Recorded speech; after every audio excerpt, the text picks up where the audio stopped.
Okay. So, good morning to everyone in US and good evening to all in India and UK. Afternoon to UK. So, I'm Cynthia Padala again on a weekend webinar. And today's meeting is definitely an inspiring one. That's the reason why I moved from my bedroom office to my backyard so that we can be in sync with what we are discussing and we can be in sync with the environment around us. So you will hear a lot of background noise. That is chirping, birds chirping, and all that. But that's what we are going to talk about today is how to be in alignment with our universe or earth together. So before we get into the discussion, deeper discussion, we want to focus on few things over here. First thing is, we keep talking about social responsibility, but also we need to work on discussing on impact assessment.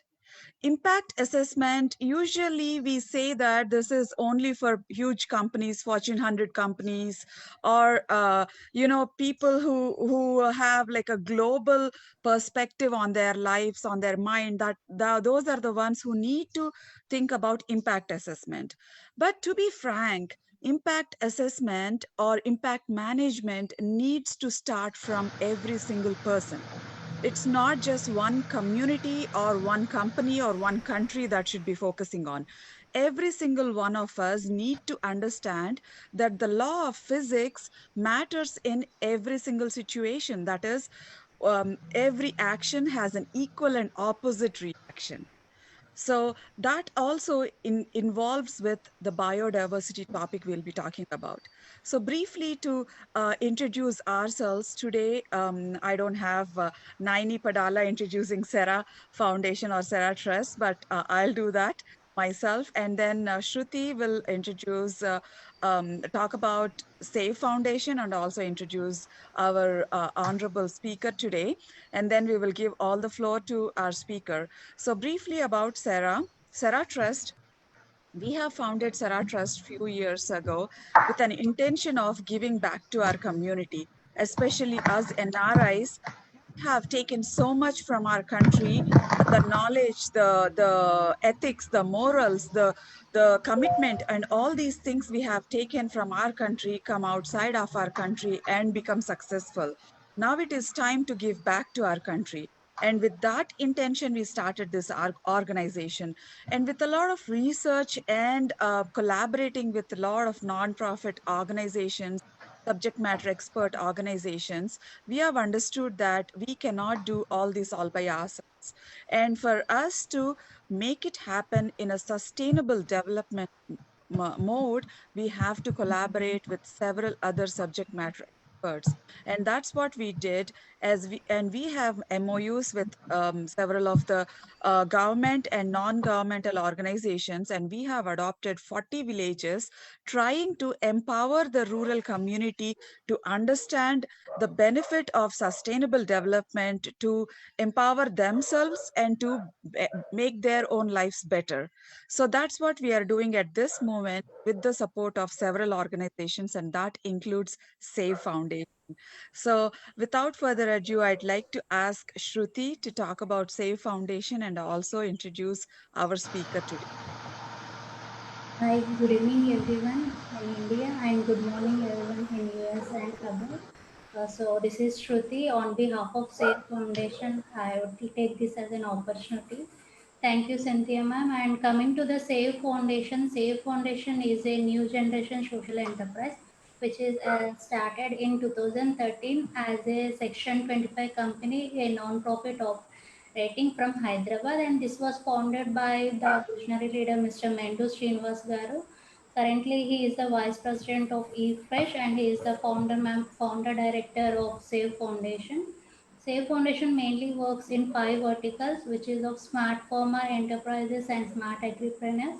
And the second thing is of like youth mentoring through CAMS program. CAMS is of like career advisory and mentoring program, because this is what he feels is that this is the main one which reduces the poverty and it eradicates the hunger in the world. And the third one is that for the school children also it is important to get an external exposure other than the regular school activities. That is the reason he started another activity which is of Spark ID. This is mainly for the school children. And fourth one is for the startup incubations, because they will be coming up with some ideas or they have some intention to enter in this ecosystem, but they don't know proper guidance in where they will be getting other support. That is the reason he has started the startup incubation services. And along with this, he is doing the CSR activities for various organizations. So the main theme of the SAVE Foundation is of people, planet, prosperity. This is the main approach which are aligned with the UN Sustainable Development Goals. So to achieve its objectives and create larger impact, SAVE Foundation is associating with many organizations, and in a partnership model it is working on. And this is all about SAVE Foundation. Now I would like to take it as my privilege to introduce our distinguished speaker for the day. And today is the International Biodiversity Day, as Madam said. So the speaker, she is having a well versatile experience in this biodiversity field. So she is Dr. Poonam Pandey. From past 20 years, she is working in this field. Dr. Poonam has more than 20 years of professional experience working within international development corporations, research organizations, as well as government and non-government institutions. And she is a doctorate in the forestry, and she has completely dedicated her life for the natural resource conservation, biodiversity, and for the green development.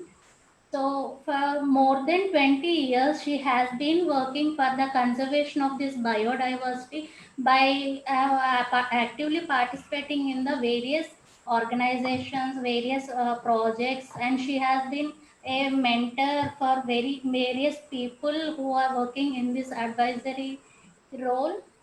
And she has been currently working as an advisor for the global project business action for biodiversity, which is of GSZ.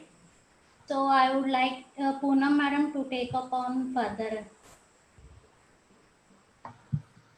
Okay, thank you, Shruti, and thank you, Padala, if I am pronouncing correctly.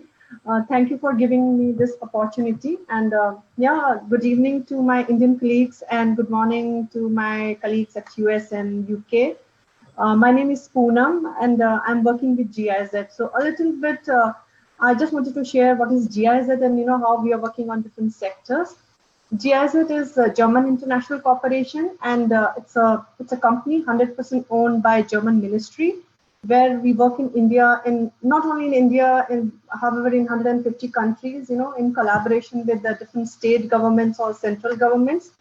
In India, it's a bilateral agreement between Government of India and Government of Germany, where we are working on different thematic areas, which both the countries they are willing to work on it. So basically, our thematic areas are natural resources conservation, biodiversity, climate change, renewable energy, urban development, and skill development. So we provide a lot of international services.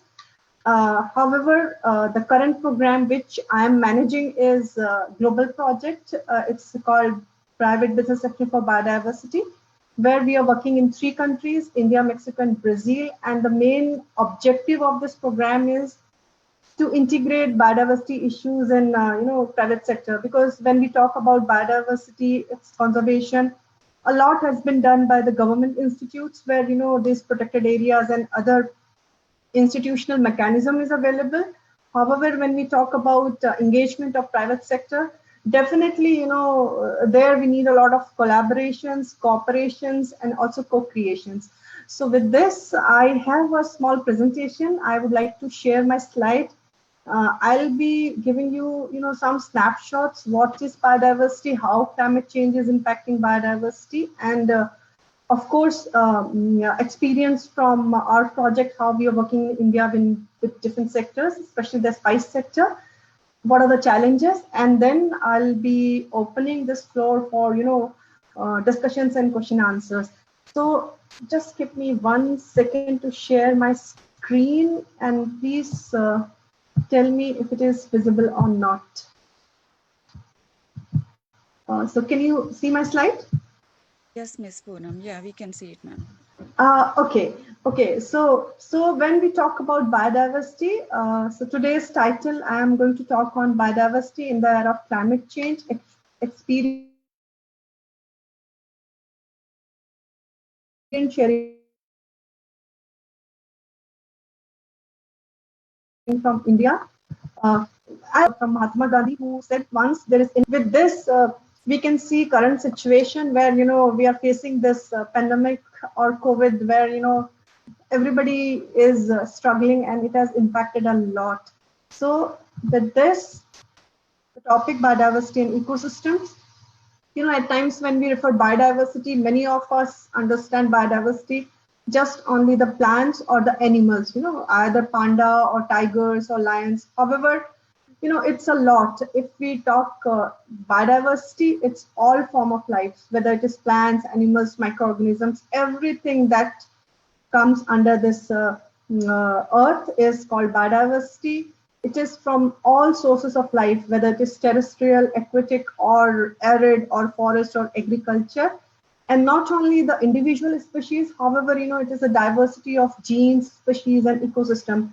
So when we talk biological diversity, so it is a form of life, where everything acts and reacts and integrates in a manner where they provide us, certain benefits, and also certain requirements which we need from the environment. And if we talk about ecosystems, so now biological diversity or biodiversity has a big term called ecosystem services, which is very much related to whichever provisions or benefits we are getting from the environment. So it is basically interlinkages or relations or interactions between living and non-living, which plays very important role.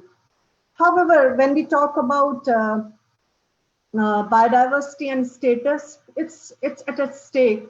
We are having a lot of impact or a lot of negative reports worldwide, where there is a loss of biodiversity and ecosystem. And when we talk about top threats, so this is the report from World Economic Forum, which is very latest one, where they say these are the five top threats for biodiversity. First one, land use and sea use change. Definitely, we are having a lot of monoculture plantations and also, converting a lot of forest into agricultural land for our needs. So that is the top threat. The second one is climate change. Definitely, we all have observed change in climate, irregular rainfall patterns, or increase in temperature, or more floods or more droughts. So this is happening, and this is the direct impact which is having on biodiversity. Then definitely natural resource use and exploitation, basically unsustainable production and consumption. So these are the three top threats, and also adding pollution and invasive alien species to this top threats. And if you see, some of the data, it says humans have already caused the loss of 83% of all wild mammals and 50% of all plants. So this is the number which shows like it's at an alarming stage. We are losing biodiversity, and the current rate of extinction is quite high. So if you see threat of extinction, 1 out of 8 bird species are threatened with extinction. So this is the situation with all the mammal species as well as plant species. So here 1 out of 4 mammal species are threatened with extinction, and 1 out of 4 conifer species are threatened with extinction. So not only with the mammal or conifer or bird species, however, with other microflora and fauna also, we are having same kind of situation, which is causing a lot of negative impact, or negative impact on us and also on environment. So some of the numbers, which are very latest one, where these organizations are doing a lot of research. So WWF Living Planet Index says average 68% fall in population of mammals. So that includes all the mammals, and not only mammals, but birds, amphibians, reptiles, and fish. And we all know, all these organisms play an important role in ecosystem, and when we talk about food chain, so they play an important role. Then definitely with this IPBES report, which is the very recent one, which says 3/4 of the land and 2/3 of marine environment significantly altered by human actions. So if I would like to quote one example from Amazon forest, which is, deforested every year to have, extension for agricultural practices. Then when we talk about degradation of soil, so it's 1/3 of world's topsoil has been degraded, and also forest area has been destroyed. So this is the situation, and coming back to the situation and also adding one of the very recent crises, these pollinators crisis, where bees are disappearing everywhere. So this is, one of the challenging era where we need to see whether we are fine with this kind of, extinct or disappearing all these important part of our ecosystem, or do we need to do something for, restoring or conserving these biodiversity. So if you talk about FAO data, 80% of pollination worldwide is done by bees. So you can see the tiny organisms, how they are responsible for pollination, and which is, very important and vital for agriculture. And if you convert this value in terms of economic value, so it is estimated to be between 235 billion and $577 billion. So that data is from 2015. However, you can see how these tiny organisms play an important role when we talk about, food or agriculture or other ecosystems. So that's why biodiversity matters. So it plays, or whichever services of nature that we see are the basis of many economic processes. So if we lost biodiversity and ecosystem services, then it is having a lot of impact on productivity, production costs, loss of jobs, and also various risks for businesses due to biodiversity, as they can have, brand reputation, or maybe challenges for sourcing some of the material from the biodiversity regions.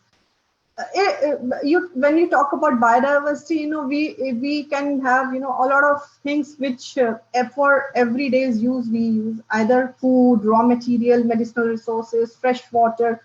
So you can see, everything that we are getting from biodiversity, it is free of cost. However, we are not paying back to the nature, and that has impacted a lot in the system. So if we talk about biodiversity and employment, so it has this is the recent data which says doubling of current natural resources by 2030 would lead to an additional 400,000 to 650,000 direct jobs. So this is the nature of biodiversity, where we can have a lot of employment, direct employment.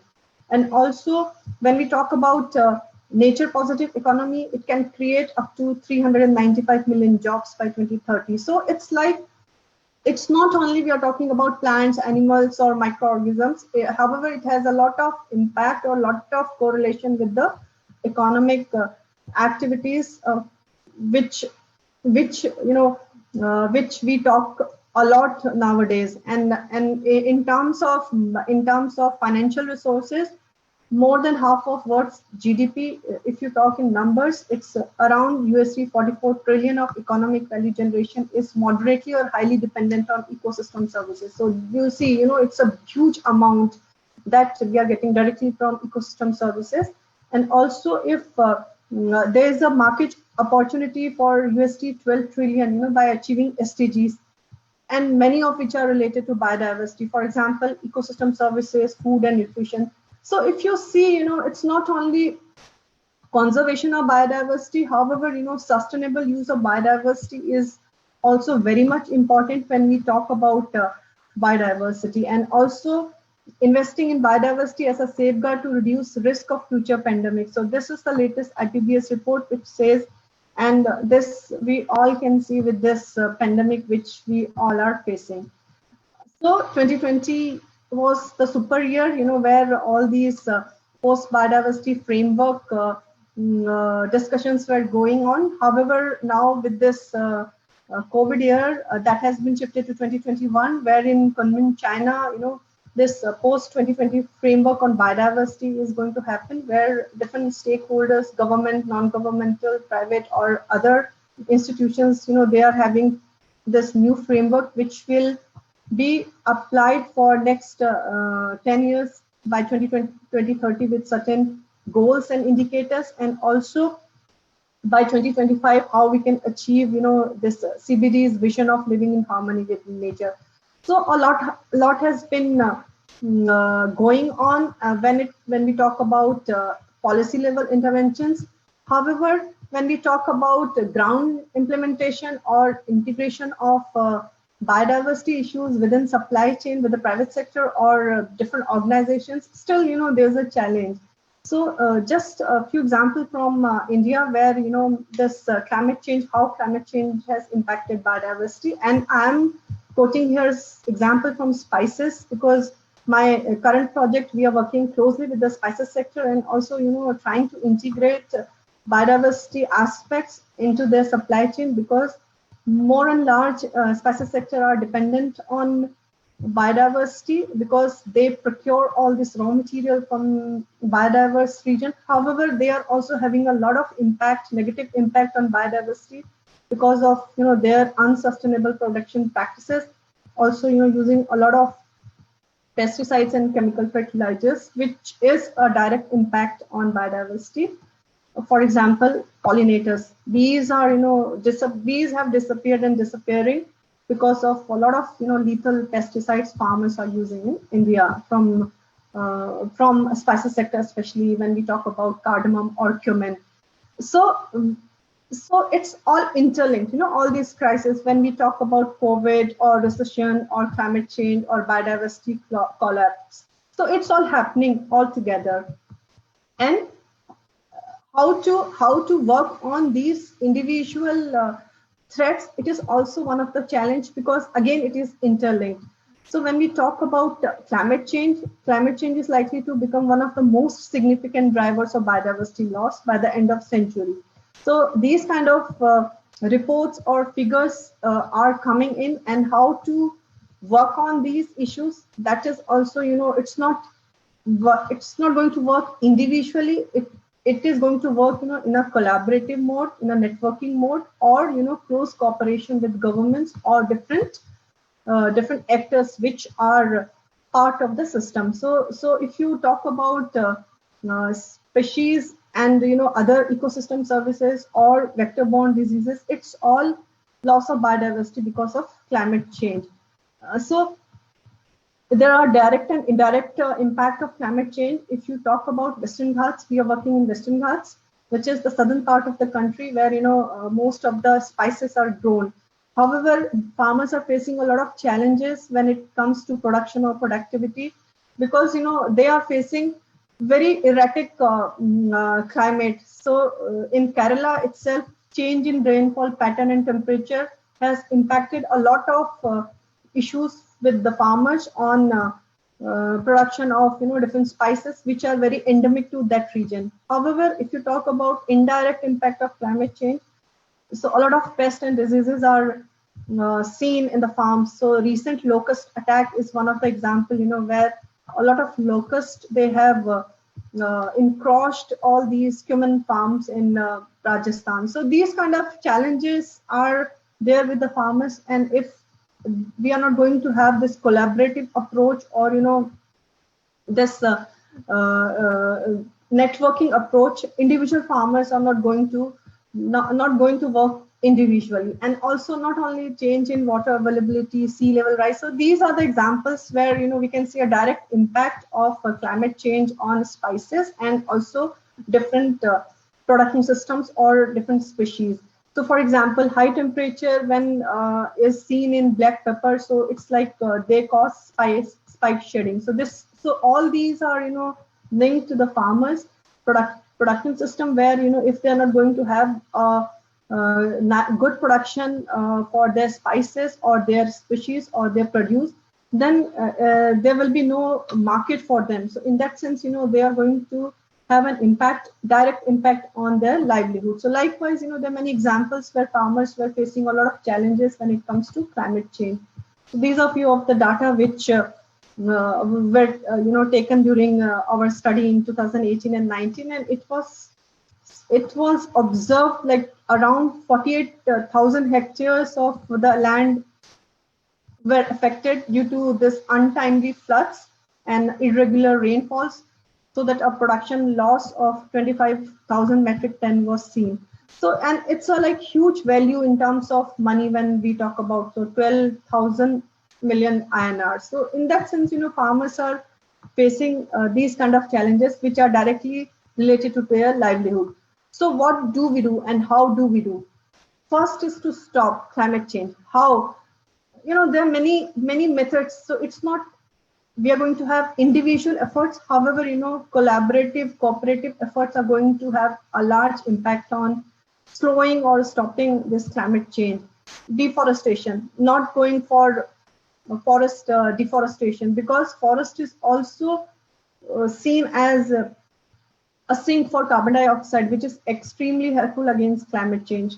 Then different invasive species, not to replace our native species. For example, now farmers what they are doing, they are using all these new varieties or new species. However, the indigenous varieties which are capable of having resilience against different climatic issues.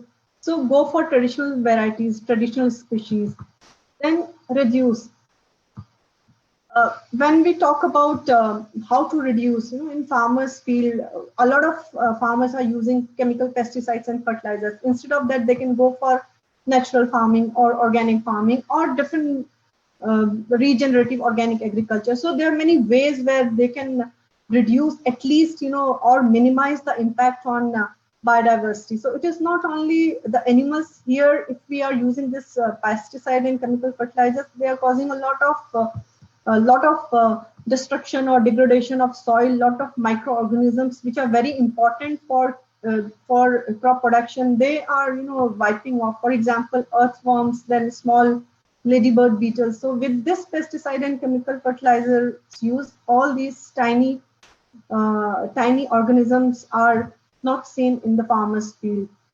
And then definitely unsustainable production and consumption is one of the area where we need to work a lot. And of course, this inform, educate, and share. This is very much important, where we can have evidence-based examples or pilots where we can showcase results to the policymakers, and then they can have a lot of changes in the policy or at the global policy framework, national policy framework.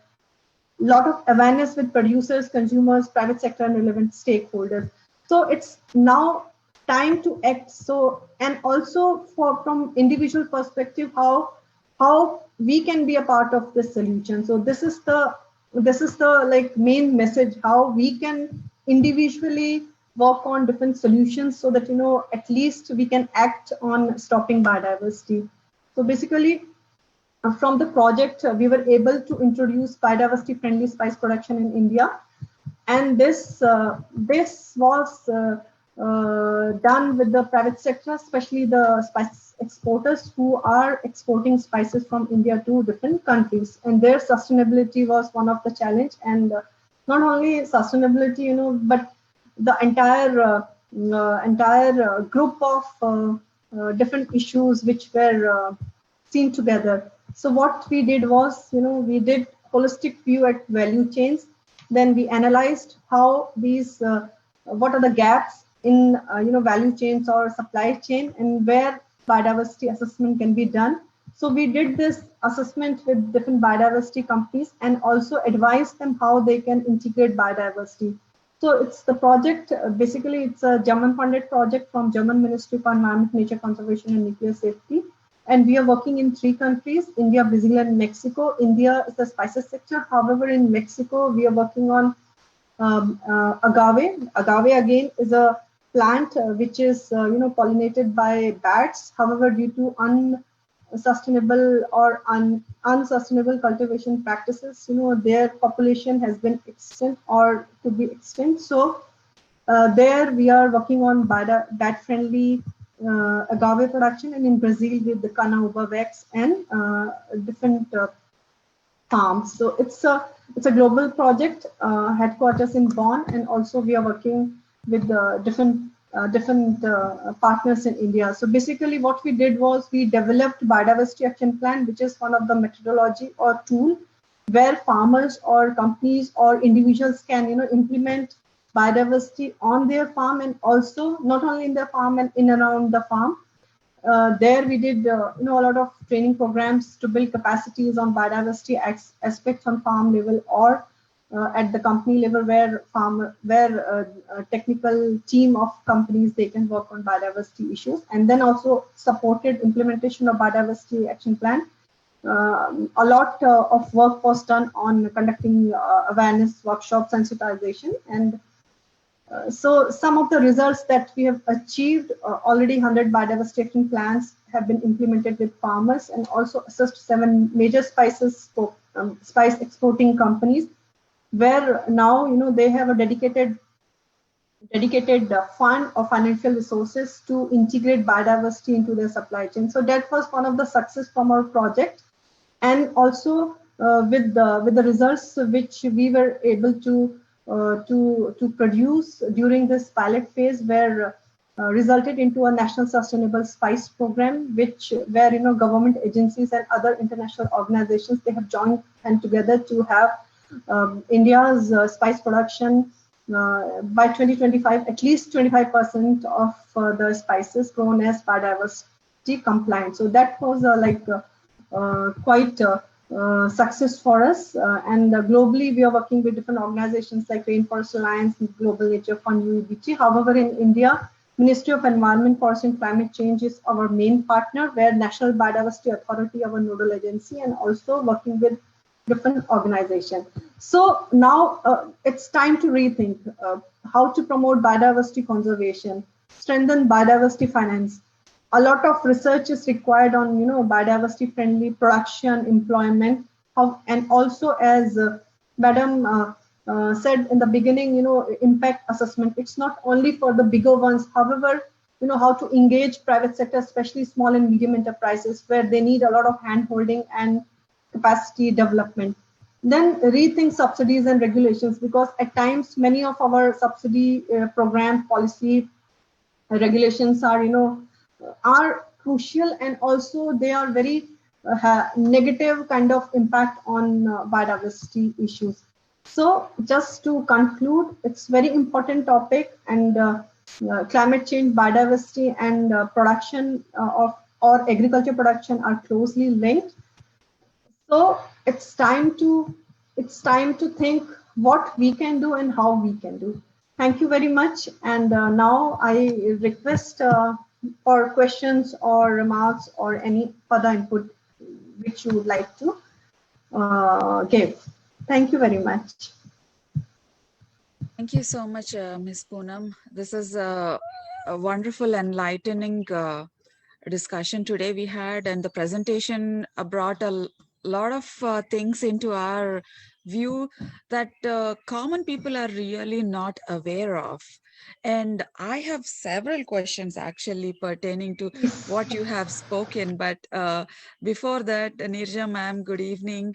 Good morning, Cynthia, and a very nice presentation by Poonam Pandey. Good morning. Thank you. Thank you. I am based in Delhi and working with GIZ. In Delhi, stays at Delhi. Nice presentation. Yeah, Nirja ma'am is actually, she's the Vice Chancellor of Horticulture University in Telangana. So whatever she's going to speak is going to, be very valuable to a lot of the farmers, because that might become an implementation or a policy making, change making policy also. So go ahead, Nirja ma'am. Yeah, actually, Poonam Pandey, she is actually worked in spices, basically Kerala-based spices only. Actually, being our horticulture university, madam, we have more than 1,500 germplasm collections in different horticulture crops like fruit crops, vegetable crops, spices and aromatic. And single like in mango itself, in our FRS Sangareddy, Fruit Research Station Sangareddy, we have more than 477 varieties.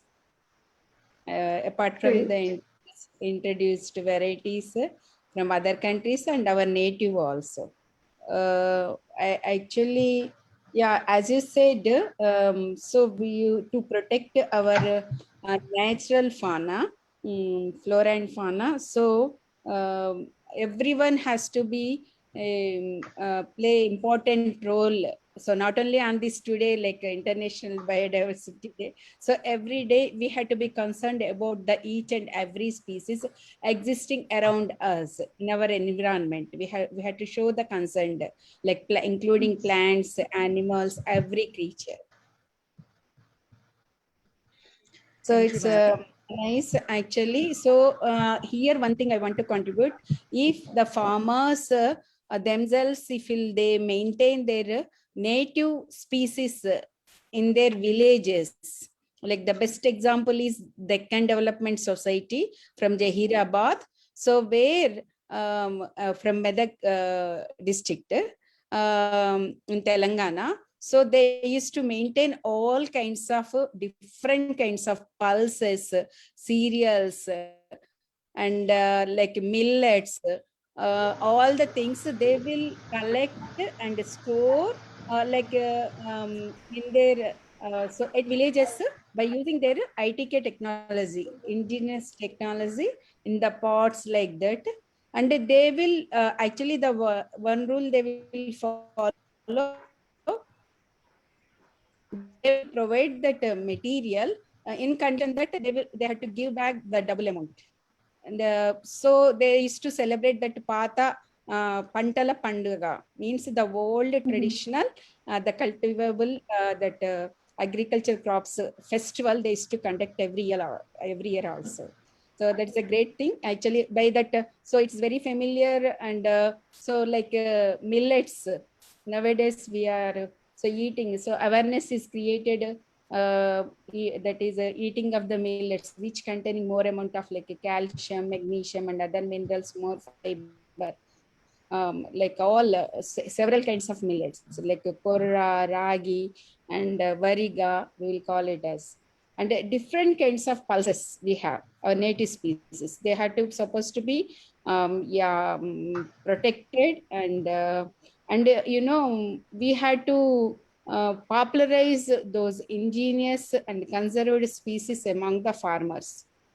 Overall, the at least in India or within the state and overall the India, different states. That's my so I want to tell that thing. So farmers, again, we will encourage the farmers, as I said, because of usage of hybrid varieties, we are losing our native own varieties. The best example I can say, and in tomato, we have our native variety in Adilabad area, which will bear a very big size of fruits and very juicy and very tasty. The only thing is the shelf life is less. Since we are using breeding programs to improve the taste of the fruit apart from the yield, like that. So this is what I want to conclude. Just to say, speaking. So and thank you very much, Poonam Pandey. We'll be in contact with you. Definitely, ma'am. Yes, ma'am. Thank you. Thank you. So I see some hands raising for some questions. And first of all, Murali Manohar, can you please unmute yourself?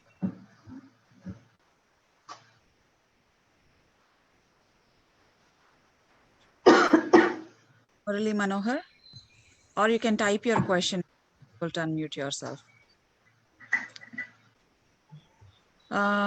Let's ask Sudhakar Reddy. He also raised his hand.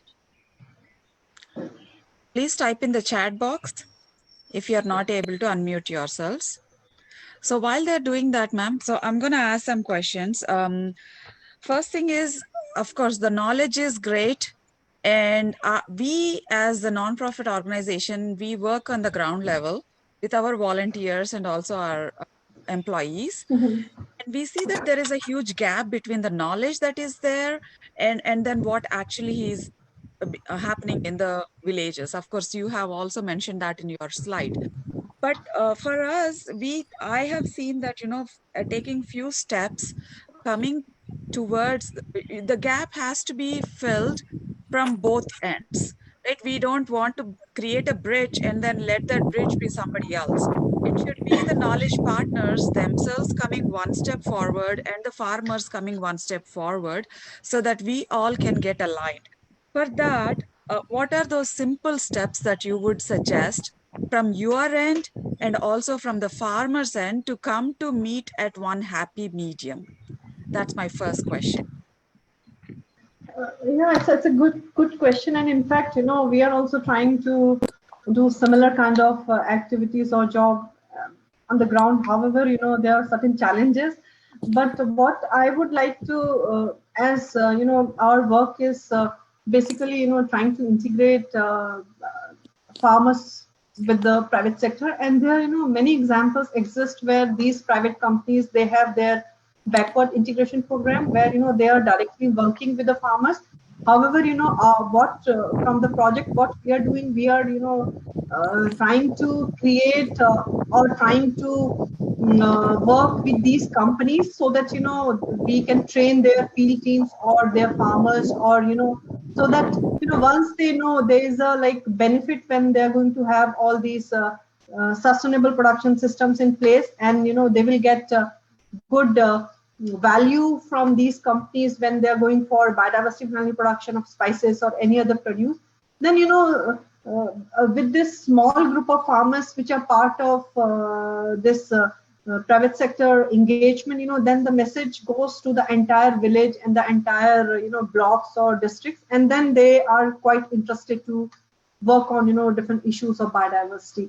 However, a lot of hand-holding, capacity building, capacity development is required. Still farmers, they have a lot of knowledge also, and also we need to learn what knowledge we can gain from them, so that it's not only just giving to them also, but also taking so many practices which they were implementing. However, because of our interventions, or because of different other interventions, it's gone now. So how to document these existing practices which farmers were using, and also to encourage them, like if they're going to have these kind of practices in place in for the future, how they're going to conserve or save their farms for a longer run. So it's all communicating them the right message. Yeah. Yes. and Yeah, and and of course farmers, they know a lot. Yeah, it's not yeah. Agreed. So that brings back to my other question. But before that, Bala Saheb has his hand raised. Bala Saheb, do you have a question? This is Yeah, Sudhakar I just Reddy. Hello.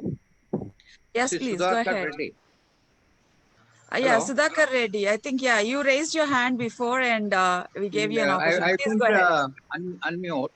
Yes, go Anyway, ahead, please. let him speak if you're considering him to speak. No. Please go ahead, Mr. Sudhakar Reddy. We'll let you speak. See, basically, I'm an engineer turned farmer, and most of the times, the principles and practices should go together. Firstly, I learned to see about marrying physics and biology. In the sense, we don't try to consider soil to think of nourishing it, see, in terms of removal of the stress through water or through the nutrients. So the first principle I adapted was to see that the soil is nourished through green manure in the first few years of my mango garden, because I knew we did not have to raise any fruits or anything like that. So basically, we try to keep the health of the soil. The result is the plants also will have the health. Keeping that principle in view, we have raised the green manure in the first year itself, instead of hankering for the production is in the available space. With the result, what happened, the green manure provided us enough cushion for the area, so that even if there were rains, see, nothing would happen to the trees. And secondly, as a matter of rotation, we have gone for intercrop species, you see, like vegetables or for pulses like red gram, to provide biological fixation of the nitrogen. So we did not think of 5-layer instantaneously in the first 2 years. When the trees grew, we thought of putting 3 layers in between, so that the biodiversity, as a matter of fact, providing their respective exudates, could have developed the soil microorganisms, which we could not measure, unfortunately. But somehow for the paddy, we could do the soil biota. Had we detected soil biota in this mango garden, so we could have perhaps gained the knowledge. Although we have got the benefit, we did not have the measurable evidences to prove that this is the cause for such benefit. So therefore, what I am trying to tell the scientists here is, we must say think in terms of those principles to be adapted through such practices, see, that are helpful to the farmer. As the trees grow, what were they needing, you see, is not known to the farmer. In terms of, we see, although principle is that the microorganisms, even if you don't fertilize, microorganisms will help to extract from different layers, you see, of the soil, the going as low as 10 feet depth. So we understood all these principles, and we cultivated our practices according to these principles. And there was no question of the farmer losing anything here. Here, I'm not trying to tell myself the answers. The questions are, why these practices cannot be adapted, say, in the real field. When you have to marry the principles between the paddy and then red gram and then mango, the interrelated principles are common for all these species, see, as a matter of biology. So the farmyard manure also will play its role, see, for the development of biodiversity under the soil, not necessarily the above the ground biodiversity, which you are contemplating, you see, to take care of the so-called climate change. Biodiversity to help or in harmony with the climate change has been the emphasis all over the world. Unless you think of biodiversity under the soil with its intensity and then diversity by deliberate imposition, like introduction of mycorrhiza, which develops the network. And the soil web, you see, we must be able to measure soil web, not necessarily the soil moisture content. We should also know what are the diversity, I mean, in terms of soil microorganisms, which part of or which species of the microorganism is helping the web for fauna and see other aspects like macro or micro aspects. So if only the studies are made from the horticulture side, I'm sure, I mean, I only used my common sense with my engineering science and took the principles of the biology and used my common sense in this sort of practices, like green manure acting, you see, as a cushion for the excess flooding. So our floods, you see, last year could not damage our trees, and we did not have to suffer the result. So therefore, Great, we have. Which place, sir? You are from which place, sir? So that I am from Telangana, the part of Kodangal, near Kodangal. Anyway, basically, excellent work. Being an engineer, you did excellent work. Yeah, we'd like to Your connect with you, observations sir. are very nice. I want to contribute to this one. As you said, like using of different kinds of cultivated species, like in Midanta, it is called as a tree-based cropping system. mango with the red gram or any vegetables. So that is the best. The first 2 years, the best utilization of the space in between the two rows of trees. So which will not only farmer will get the income, at the same time it lead to the conservation of the soil, as you said. So there are the studies, sir, about the microfauna also. We have several research studies. So under which circumstances, so what kind of actually microbes that will develop in the field, those are already scientific studies were there. And one more thing, like multi-based cropping system or multi-storied cropping systems, which is considered as a closed nutrient recycling system. That means, so whatever the leaf fall, everything that is occurs by the tree species, so which adds the natural organic matter, and that is used, which improves the soil microbes and made the all micronutrients, other nutrients are made them available to the animal plants. Thereby, so both the ways, as you said, the soil won't be affected like a floods, or even with the death of the under lack of the moisture also not occurs because of the more amount of organic matter in the soil. And it improves the soil physical structure and that texture, and which is facilitate for cultivation of different kinds of even agriculture crops also. So the multi-cropping system is very much useful. In this one is leguminous crop, means it fixes the N nitrogen, and which is having like mutual benefit, complementary. We will call like a complementary reaction between these plants, thereby increases the yield of both main crop as well as intercrop. Thank you, ma'am. So what I would suggest is that, this is a great knowledge. I know we have only like 60 people on this, but when we see that there are small and marginal farmers, thousands of them who do not have this knowledge. So I think we have to come to a consensus that how do we make it more digestible size? Come up with a small implementation strategy where we can say that, yeah, this is the checklist for the biodiversity checklist, that small farmers, marginal farmers who are really not caring about the land, how nutrient or potent the land is. All they want is how much money I can make. So in the long run, that is actually creating a huge impact on our entire world itself.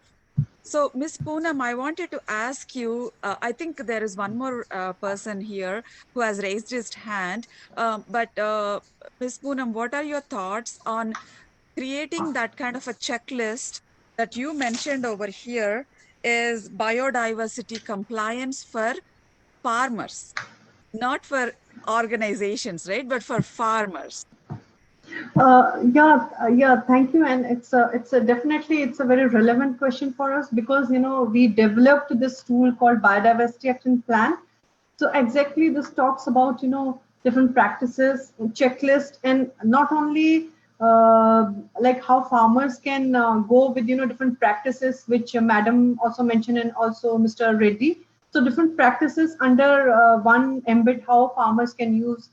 So whether it is good agriculture practices, soil, water, nutrient management, fertilizer management, and also creating some of the structure outside of their farms, like trees, or having some sort of nesting space for birds or small species. So likewise, this is very important or useful tool which farmers can implement in their farm. It's not a very complicated one.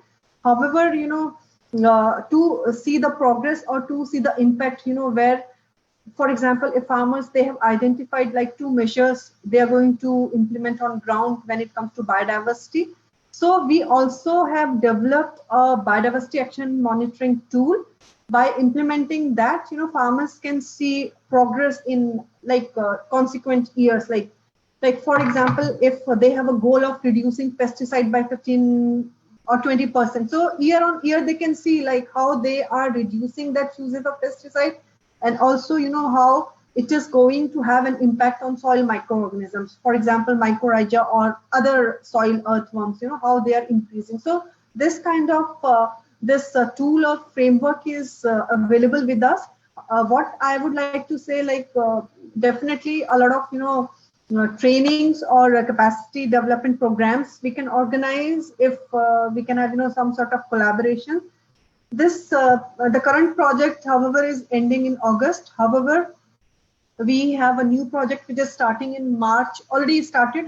So May or June, we will be having all these, with the, that is again a global value chain project where, we'll be working closely with the farmers on different sustainable production practices as well as biodiversity friendly practices. So there maybe we can have, opportunity to discuss further and to have, some kind of collaboration with your farmer groups or with your communities or members of different NGOs, so that, we can build their capacities and then further they can enhance capacities of their farmers, by using this tool.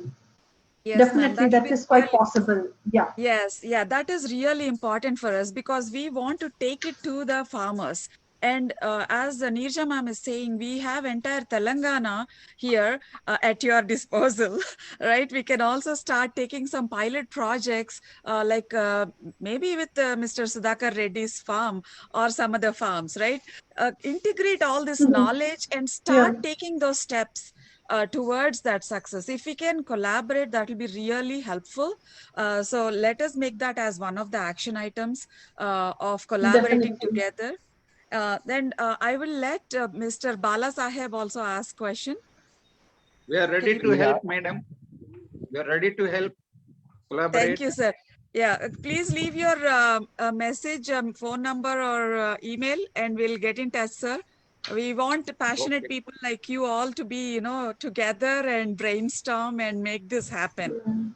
Thank you. Right? I recognized Sudhakar Reddy Gari. He used to come to the ZRSC meetings also. ZRSC. Yes, thank you. Yes, you recognized me. Yes. Awesome. So, Bala Saheb, please go ahead and yes. Hi, good evening all. Myself Bala. I currently work as a project manager program manager in Wadhwani Institute for Artificial Intelligence at Mumbai. So I just have a question is since long we are working with the farmer and South India is obviously having the tradition to go for as a sustainable way of living as well as practicing farming.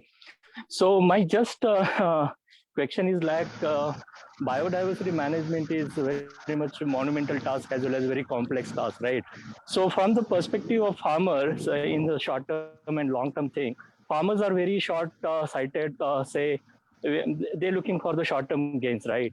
So if we want to address the short term gains, so how we can transfer these particular benefits to the farmers, as you rightly said that to address these biodiversity issues, the collective approach should be required. So how we can transfer that, whatever farmers getting or trying his hard works to maintain the carbon level, to maintain the biodiversity, while doing that, how we can transfer the benefits to the farmers so they can actively engage in the overall sustainable systems. So basically, Bala Saheb, for me, it's like a lot of linkages with the private sector and also a lot of awareness for the consumer side. If there will be a demand for biodiversity friendly produce or sustainable produce, then definitely farmers who are adopting these kind of practices are going to have a good value for their produce.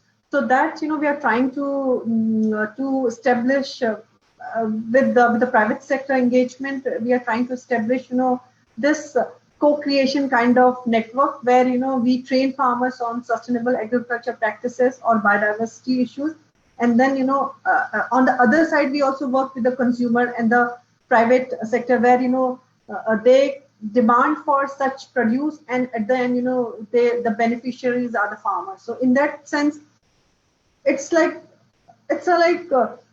we are working in different pilots. However, to go with the entire region or with the entire landscape, definitely we need a lot of support from the government or the policymakers, where they can say, okay, we will go only with this sustainably produced spices when it comes to procuring in their green systems or things like that. However, with small interventions, definitely engagement with private sectors and also with the consumers are going to have an impact on farmers' livelihood if they are going for sustainably grown produce, vegetables, spices, or foods. And demand is growing. When we talk about organic produce or organic farming, so it's now because of this pandemic, everybody wants to have organic turmeric or organic ginger from India. So that is it's like pandemic has also created a lot of potential and opportunities for the small farmers where they can supply these kind of produce to rest of the world. But definitely a lot of knowledge they need a lot of market support, market linkages, and also a lot of support from us as a consumer, like who will promote sustainable consumption. Agreed. So what you're saying currently is that to answer Mr. Bala's question also, is that we need to collaborate with the government, the local government, and suggest, or first of all, we need to come up with a plan saying that, hey, this is how we want to ensure that the farmers in your district or mandal, whatever, can have a sustainable development, and then go to the local government, reach out to them, and then get their buy-in and start getting it implemented. That's a very good suggestion. Mr. Bala, what do you think? Yeah. So obviously, what we can offer and what the coming at policy level as standard processes is really workable. But many times I experienced that the input prices, like for this, bioproduct or organic product, it is very costly actually. And if I want to turn my farm totally into the sustainable way, immediately my productivity may go down. So to adjust that my particular production cost as well as my net gain, so obviously we need to have a certain mechanism. And if we go at government level, if they aggressively push this kind of the policies, and though like this Mendoza is also working on the FPOs and integrating farmer into the larger organized kind of the pulling of the produce and selling, and the realization of maximum prices to the farmers. So this kind of the thought process definitely will work in the long run, where farmers also feel that I am also a very important stakeholder in the overall sustainability management. At the same time, my hard efforts getting me into the good returns, obviously. Yeah. Agreed. And to add to your point, it's not just the government or the policymakers that should be taking voice and making change. It's us also. Every single individual person should make a conscious effort. Even the buyers, the consumers should have in US we do that a lot. How much is this company giving back to the society? Are they using child labor laws for getting their product done? So all these things we evaluate, and then when we buy a product, we take a look at that, the logos or whatever the screening that has been done, and then we buy those products. So those kind of steps from the consumer also is very important, right, Ms. Poonam? And I think, go ahead. And if I quote from our country, still we need to go for it's a long battle for us, because from the consumer perspective, we always Indian consumer at times is a price sensitive market where everybody, when we go for good products, they always compare with the price, and then the quality is at times is not seen very much. So I also worked on my previous project was on consumer protection and policy, where we were able to create some sort of sensitization and awareness with the consumer, so that if demand will be there, then definitely supply. It's again a game of demand and supply. Now, if there is no demand, then farmers are not going to have sustainably grown produce. However, if there's a lot of demand from the consumer side, then definitely it will be an assured market for the farmers, and they will go for these practices. So this I have seen, in this scenario, private sector can play a very important role, especially with as I'm quoting again, the spices sector, because I'm working with them. So there, with their backward linkages program, when they are working with 2,000 or 3,000 farmers, definitely, the initial loss or initial decrease in their loss when they go for sustainably grown spices, these companies are, paying back that amount to the farmers. So in that sense, private sector nowadays are encouraging farmers to go for sustainably or organically grown produce, because if they will not do these kind of measures, then they're going to lose their international consumers, because European countries or other countries, they are looking for these standards or certifications or PGS kind of mark. So in that sense, it's growing. However, it will take some time with Indian markets, definitely. And a lot of potential is also there with the domestic market, because India being such a big country and 1.3 billion population we have. So if, we also start consuming these kind of produce, then, for our farmers, it's a big market actually. Agreed. Well So, said, Singam. 100% correct what you have said. And yes. I'm happy to actually tell about our turmeric research station in Nizamabad, Kamarpalli. We have developed that organic production of turmeric, that model, and even we are giving training to the farmers for a protocol. We developed that protocol. So we are creating awareness among the farmers. So this is has to go in a actually in a big way to bring to bring the sensitization among the farmers as well as the consumers, and in the export point of view also. Agreed. Agreed. So Hema also has her hand raised. Hema, do you have a question?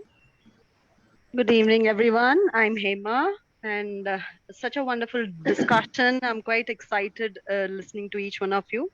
I'm an educationist, and I have a very simple question here. Like Mr. Bala also pointed out, and the VC has emphasized on a lot of important issues, and Ms. Poonam as well. I really wanted to know how much are we leveraging technology with pandemic really turning things upside down, right? And I, from my personal experience, the schooling sector made a paradigm shift. Like, information dissipation has become so important now. Now this biodiversity compliance, or how much is actually the private sector, the NGOs, or the government bodies working, are leveraging technology to take information back to the farmers? Is there a knowledge bank where somebody can refer, somebody can fall back to? Right? I mean, how much are we using mediums like radio or simple mobile? Because everything is now at the click of a button. And I think Mr. Bala also pointed out that, uh, uh, something like this. So it makes me wonder, because at schools, we teach children about biodiversity. It has to start young, the sensitization towards biodiversity, right? We teach UNSDG goals. We have projects around it, right? But when it comes to actually ground level discussions or the reality, there's a huge gap, and we are working towards it. I'm sure each one of you is working towards it. But in this age of technology, right, how much are we leveraging this and giving farmers that upper hand? Yeah, that's my question. Yes, thank you, Hema, for your question. And if I must say, a lot of transformation has been observed in the field of agriculture when, you talk about technological interventions. So now, many of app-based advisories are available for the farmers in their local language or regional language, or, other languages where, they can just with a click of their mobile app, they can have, a lot of information, whether it is pest related or weather related or, market related. So I think still we need to go a long run. However, some of the very progressive states, they have started using these technologies. In fact, if I say from a spices sector, it's all integrated with the technological interventions where, farmers can see what is the price they're going to have with their sustainably grown produce, and then they can link that information with the market, with the price, whichever value or high price they're going to get. So information flow is happening. I must say, again, India being a very big country, and also, quite differences in education level, literacy, or if you compare Kerala with Rajasthan, definitely, Kerala farmers, they have a lot of advancement in agricultural technologies, or using or leveraging these uh, channels. However, when we talk about farmers in Rajasthan or Uttarakhand, or any other uh, states, they are slowly getting up or progressing. However, still that gap is there. So again, again, it will take some time. However, yeah, definitely in this technological advancements are happening in agriculture sector. Yeah, and for example, if you talk about private sector, again, they have a lot of traceability systems in place where, they can trace back with the batches or with the lots from where the produce is coming in, so that, the entire traceability is seen from the production to the marketing side. So in that sense, it's happening. Yes. Agreed. I would like to actually, echo what Hema said. Couple of years back, when I wanted to adopt few villages and do some sustainable development in those villages, give back to my country, I did not have an understanding how to do it. I'm an IT director over here, and for me, Googling should be the second nature. I Googled and I tried to find resources that can help me understand, what actually is needed in the villages and how we can support them. And literally, I had to quit my job for 2 years, go to India, live there. I enrolled myself in NIRDPR, National Institute of Rural Development, and that's how I got to know a lot of these things. But for me, being an NRI and highly educated person and placed person, coming there and doing such level of intervention, then the farmers itself, they are like, um, we should take more extra effort to bring that knowledge to the farmers. So I totally agree that, not just farmers, incorporating that from childhood in the schools is also very important. So because over here in US, we have like cherry picking or strawberry picking times, where our kids go to those places, farms, they understand what is going on, they pet the farm animals, and they pick the cherries, come back with an way of understanding what is going on in the farm area, even though we live in the city and we don't know anything. So those kind of things need to be incorporated in the schools, so that the next generation at least will aim higher than and reach our goals to that level. I think Bala Sahib, you mentioned a good thing in the discussion over there in the chat box. Yeah, definitely we need to work together again. I think you should be a part of our quorum or a small group where we will start brainstorming these solutions. But I want to let Mr. Mendu also speak, because he has some, a question or a thought. I don't know. But Yes. Before that, I really, really appreciate that, children being taken on field trips to pick cherries, or, actually gain that whole experience. It's a lifelong learning experience, and it's a hands-on thing as well. And in pandemic, we've been doing it virtually. We had virtual field trips just to get Hemaji, that I want experience, to though it add would one never. point. Sorry, please. yeah, Yes. Okay, I so want one though point. it would actually not match up to the entire experience of being in the field and, touching the soil and feeling that, but we try to do a little bit as educators.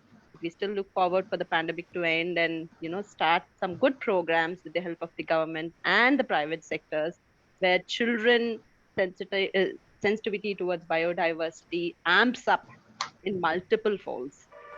agreed. Yes. Thank you. Thank you. Just Miss I want Neerja. one point. Yes, ma'am.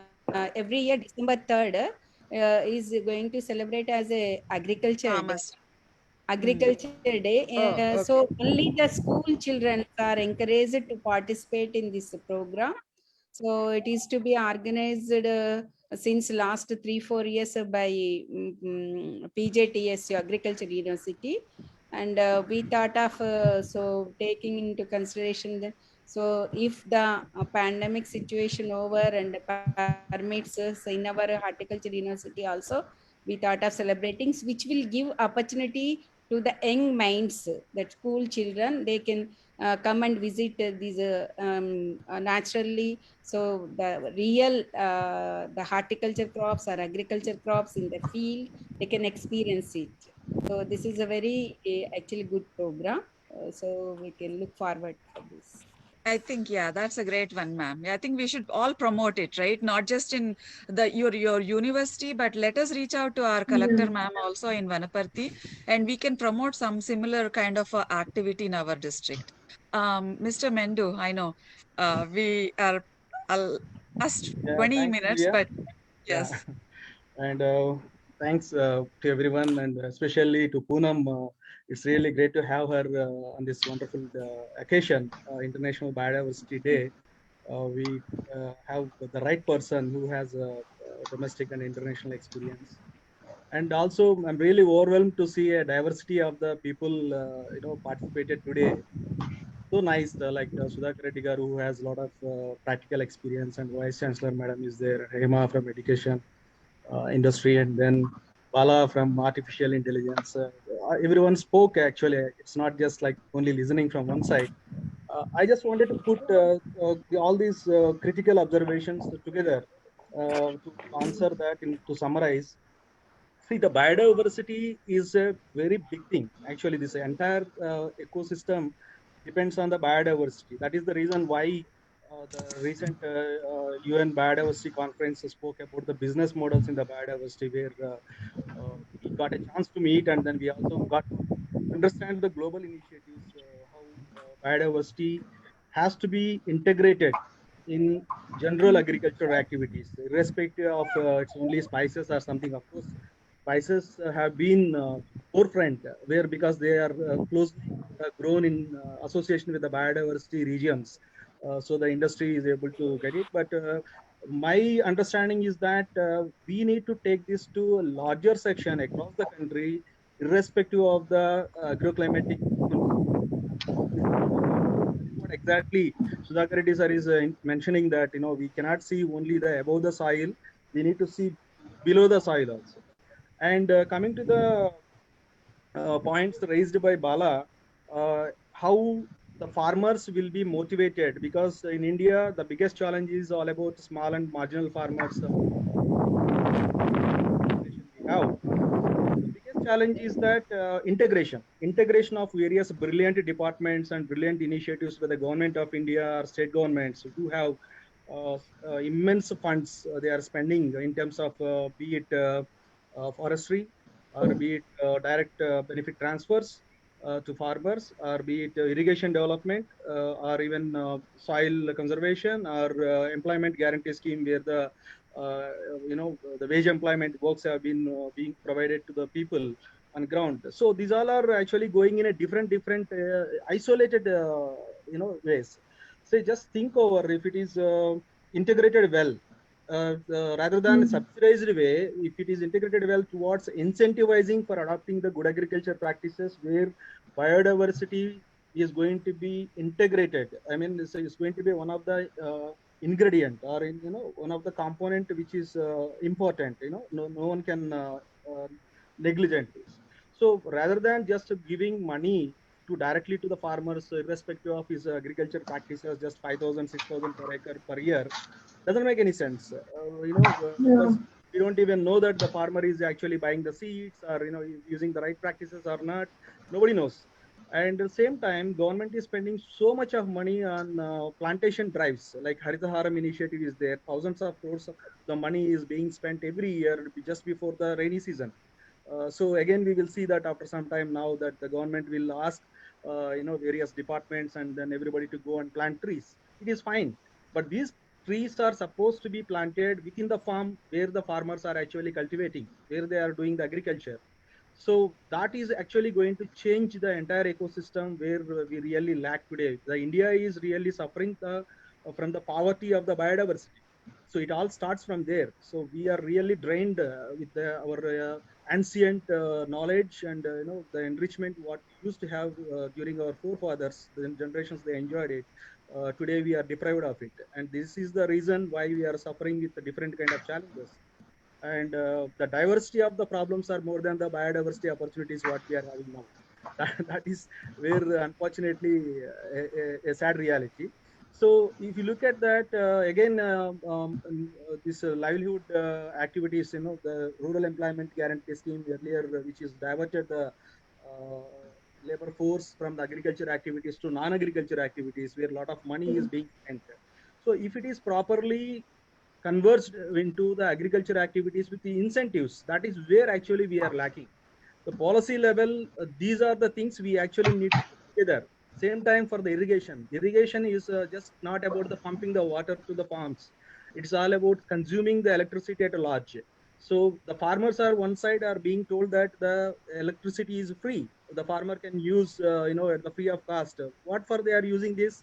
They are actually pumping a lot of water without any measurements, without any accountability.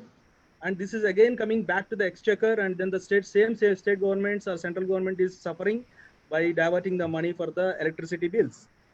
See, this is where India is really suffering. I think this is the area, the integration of the various good schemes and departments has to come together. Looking at agriculture is the lifeline, where biodiversity is the first point has to be taken care within the farms. I think this is going to address a lot of issues, and especially to monitor this, to integrate all those things, it requires technology. That's what exactly Hema is trying to put the question that, in fact, this technology is not a problem, but the utilization of the technology by and large is limited only to the private industry engagement, because private industry engagement is only for the business purpose. They will not be interested more than that. So it is only limited to a pockets. So it is the responsibility of the government when they are making policies, when they are collecting taxes, when they are actually making budget allocations, and then a lot of schemes they are implementing. So the government policies have to be realistic and also the priority basis of the issues what we are all facing. So I think in this way, where the farmer producer organizations nowadays are emerging now, it's not just only for some selective commodities, but overall the entire ecosystem is evolving now. I think the technology integration through the farmer producer organizations and convergence of the various good schemes, what the governments are actually trying to do in isolation as of now, with an intention of providing incentives for the better implementation and execution. So automatically, the consumers also will be able to understand the benefits of these kind of conserving the nature, our natural resources, our biodiversity, and even getting the safe produce. Earlier, we talk only food security. Today, the definition of the food security has been completely changed from that nutrition security and health security. So it's food is now being seen as a health. So all those things can be measured through the technology integration, but this can be only done through the integration of various line departments and then the ministries and fund allocations and all those things. I hope GIZ definitely will take this in a right platforms, because you have much more access than what we are trying to do in our limited resources. And I'm really glad to have wonderful people like Vice Chancellor Madam, and then Sudhakar Reddy Garu and all. In fact, Sudhakar Reddy sir is to be a lone champion, and he used to do like a saint. He has to always advocate about all the issues. But the issue is that we have to collectively move on. We have to collectively move on, and then we cannot be restricted only for scheme based. It cannot be scheme based, or it cannot be only a voluntary based. It has to be a business model. It has to be a sustainable business model, scalable, and impact created. So the scale is the question here. So at what scale we are talking? I think this is the area where we really need to look at, and maybe next year by the same day, we will be definitely sharing wonderful success stories with big scale and impact. Thank you so much. Thank you, Mendu. Actually, I want to add to one point to your discussion over there, Mendu, is that, of course, government does have to do, take this responsibility and try to bring a bigger change. But what I feel is that we also, because there are some big thinkers over here, problem solvers and policy makers are here in this forum itself. And we also need to come together, have some brainstorming sessions together and present to the government, and government will be definitely willing to support us, because we have been implementing several things and they just want to know how and what kind of impact. So if we all come together and come up with a solution or a process or a methodology that we want to implement in small spaces, right, pilot it at one place and then scale it up to the entire Telangana or Andhra or wherever we are working, then probably that will work. Yeah, Yes, those are Cynthia, I my. agree that. In fact, we have come out with our own experience, which we have with the diversified stakeholders engagement for the last 2 decades. For example, in agriculture, we are talking now about promoting smart agripreneurs, and farmer producer organizations. We are talking about promoting smart farmers enterprises. Either it is individual farmers or it is a collectives of the farmers. We are talking about all these aspects integratedly going, which is defining as a smartness, a new smartness, what we are talking about. So within that, the first priority is for the biodiversity within the farm. So policy level conviction and all those things, it's not going to happen just like that until we really do on ground in our own capacities, wherever we are able to convince the local farmers without looking at these subsidies and then some external grant support and all those things. I think that's where the entire success is going to be there. So we all know that how difficult it is to convince the ministry to come together and all those things. So it's not new for us. I think with the same spirit, what we are demonstrating now, we can go ahead within our resources initially, and we have to publish a lot of case studies where our partner associations can give much bigger hand to us to share it in a wider stakeholder engagement platforms. I think that's how it can go forward. Yeah. Agreed.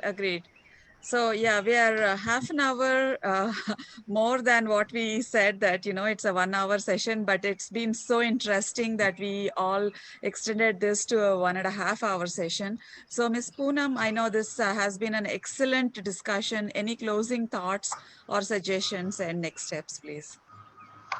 No, definitely, as Mendu said, we need to have a lot of on-ground implementation starting with the farmers. However, when we talk about co-creation and cooperation and networking, definitely, it will be a good thing to work together and, as an organization or as an individual or as an entity, and then maybe we can look forward to work on biodiversity issues.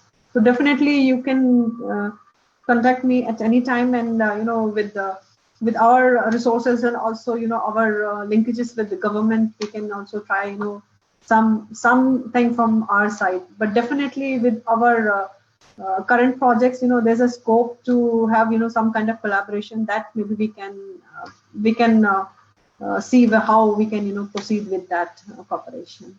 Yeah, and thank you very much for giving me this opportunity. It was wonderful to interact with you all. And yeah, and also thank you to Vice Chancellor ma'am. Maybe I'll also be in touch with you for turmeric, especially with turmeric. Sure. Okay. We'll provide it from our side. Great to have you, Poonam. It's special. Great. Thank you so much. Thank you. Thank you, so thank you everyone. too. Thank you, ma'am. And as usual, next week, again, Saturday, 9:30 morning EST, and I think 7 p.m. IS. Talk to you all soon. Thank you so much, Ms. Poonam Pandey. Thank you so much, and thank you to you all. Have a nice day for you. Thank you. All right. Bye. Yeah. Thank you. Bye bye.